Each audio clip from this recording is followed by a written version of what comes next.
राधा रानी को सखी मेरी श्यामा प्यारी को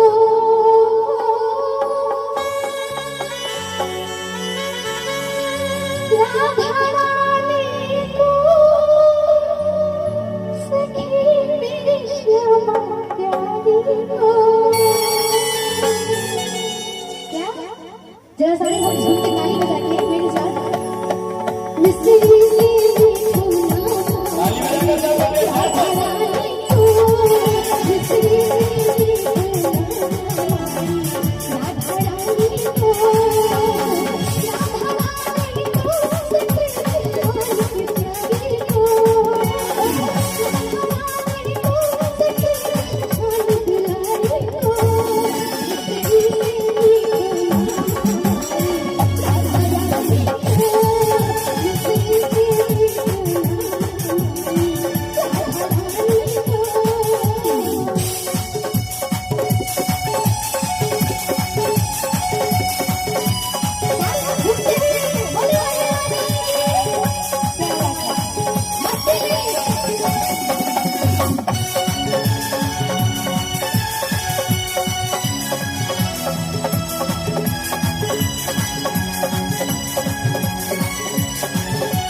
अपनी किशोरी जी की तारीफ में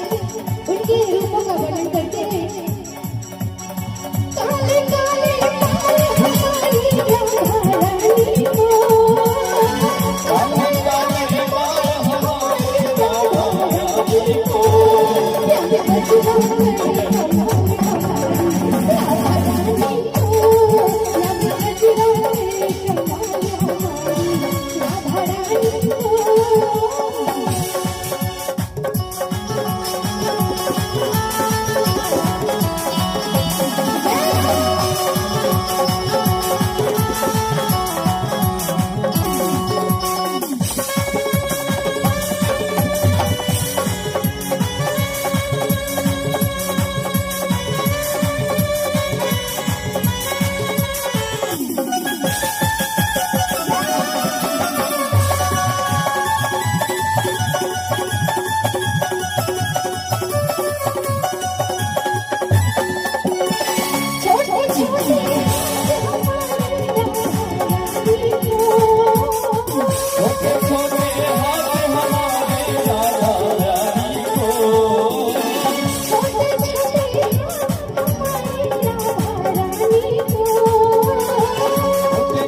बाजू कृष्ण कन्हैया लाल